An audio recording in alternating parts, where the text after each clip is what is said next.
Yan, mag-unbox para tayo ng ano ngayon guys, ng solar fan. So, yung nabili namin is yung Bosca na brand. Yan yung model niya, BSF888. So, solar fan to guys. Hindi kasi kami gumagamit ng ano, ng electric fan talaga. Yung mga ginagamit lang dito, namin dito sa bahay is mga clip fan. Ganyan lang guys. Yan. Yan lang lagi yung ginagamit namin dito. Ayan. Ayan. Yan yung mga ginagamit naming fan dito sa bahay. Hindi kami gumagamit ng talagang mga electric fan. Kaya medyo mababa lang yung kuryente namin dito. Nung wala pa kaming mga appliances katulad ng TV, nung refrigerator, tsaka washing machine, umaabot lang ng 500 yung kuryente namin dito. Then tumaas siya ng 900 nung nagkaroon kami ng mga appliances. Tapos 1,200 na siya ngayon dahil may rep na kami. So ayun, bumili kami ng ano, ng solar fan kasi ayun, parang matipid sa kuryente to. Hindi gagamitin namin. Sabi nila ano eh, kahit na naka-charge sa araw, magagamit mo to. So check lang natin. Tapos ayan, ayan yung ano niya, size. Guys, i-open natin yung box.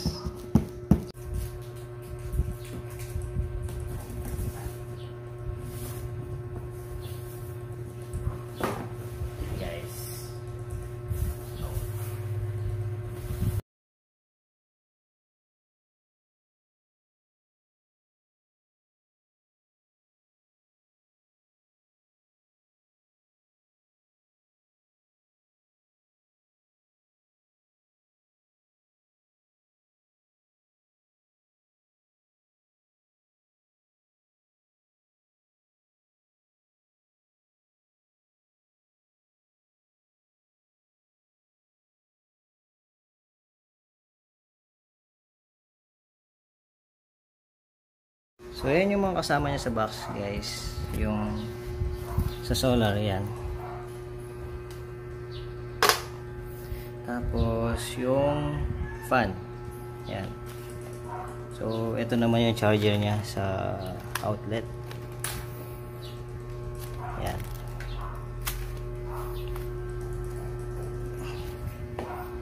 So i-assemble naman natin. So wala siyang instruction guys, pero madali lang naman siguro to. So una ito, luluwagan mo lang to para mahila mo to. Then yung dito, ikot mo lang. Ayan guys, natanggal na siya. So ilagay naman natin siya dito. Palagay ko ganun. So ito, parang lalagay natin.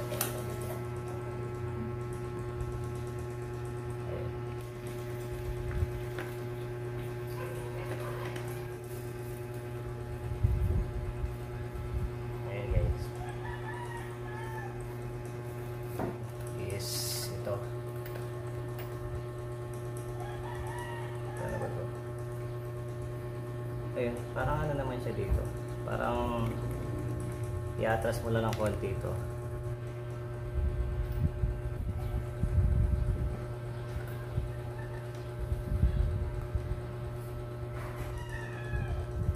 Ayan guys. So ayun guys, bali madali lang naman palang ilagay yung ano, yung dito. Kahit wala namang instruction, mapag-aaralan naman. Then ayun, ilalagay na lang yung hélice niya dito. So ayan guys, tatanggalin mo lang to dito. Then ayun, ilalagay na natin yung ano, yung ibang parts niya. Ito.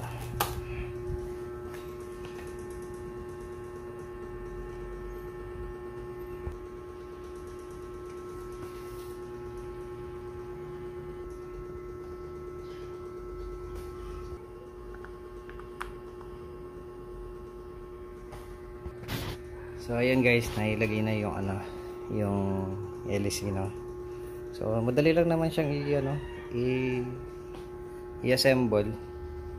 Medyo nahirapan lang ako dito sa yung dito. Kala ko hinihila. So iniikot pala. Then yun. Madali lang siya. Madali lang namang ilagay. Ayan guys. So mataas naman siya. Ayan. Ayan guys. Mataas na rin siya. Then na-adjust naman yung yung dito niya. Gusto mong iyoko or itaas ng konti.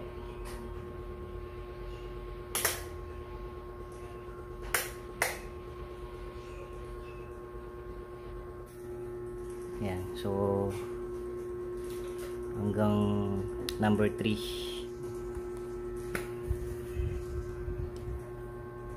So ito guys, sinaksak ko muna yung sinaksak ko muna siya sa outlet. So ito siya. Ayun, bali ilaw nga to.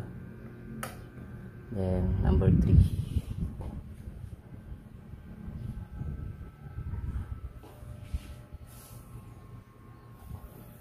Ayun. So, ayan yung number 3 niya. Parang hindi naman siya ganun kalakas. Yung 1 talagang mahina lang.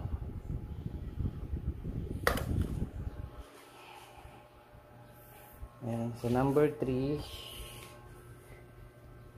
Ayan. Bakit ganun?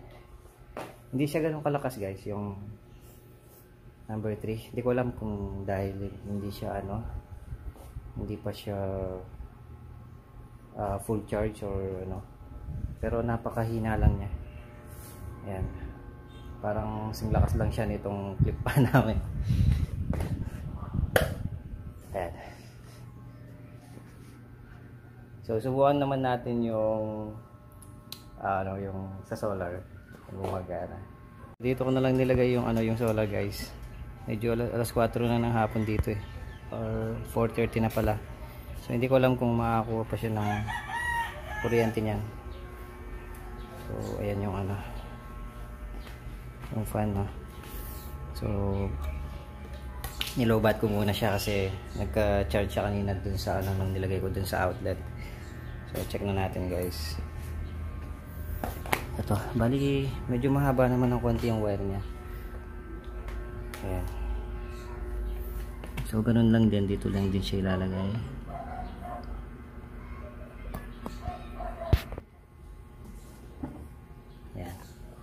So ayan guys, gumana siya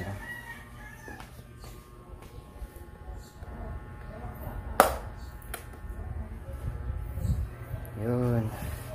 Ayan guys, gumagana siya. So legit yung yung pagiging solar fan niya Gumagana siya. Nakakatuwa lang. Ayan, ayan yung yung solar panel niya. Medyo mahaba na rin siya. Ayan.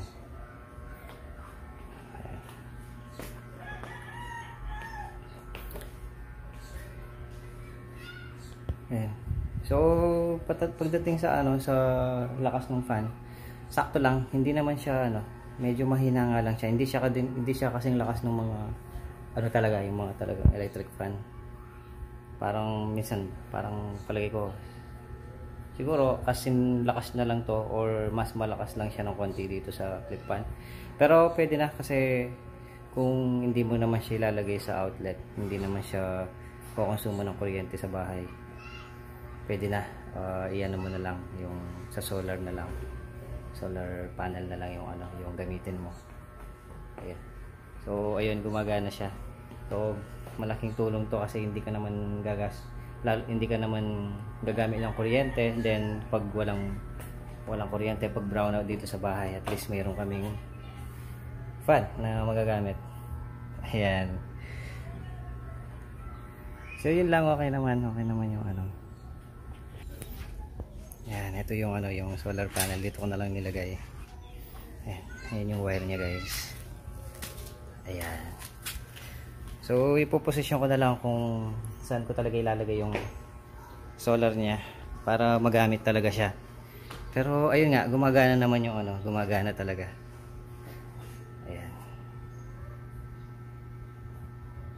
A few moments later. So yan guys, medyo humihina siya kasi medyo makulimlim na, no? Makulimlim na, wala ng araw.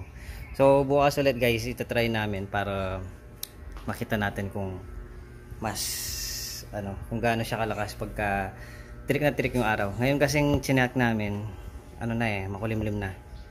Mag-aalas 5 na ng hapon. Ayun. So talagang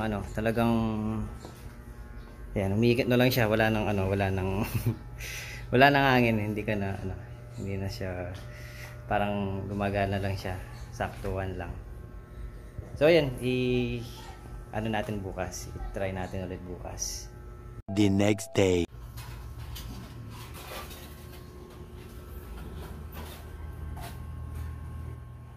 Yan, so dito na pala siya guys, dito na lang namin siya nilagay. Yan.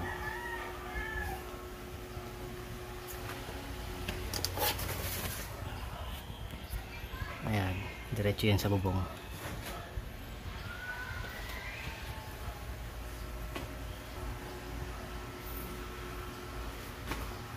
So, hindi naman siya ganoon kahina guys, pero hindi rin siya ganoon kalakas, pero sakto lang. Ayan. Bali dito siya sa sala namin. Ayan.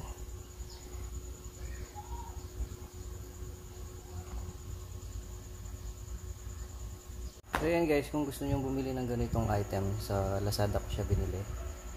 Yan, Bosca BSF 888. Ayan yung niya,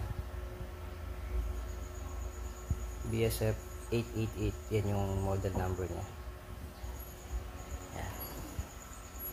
So yan lang guys, thanks so much for watching.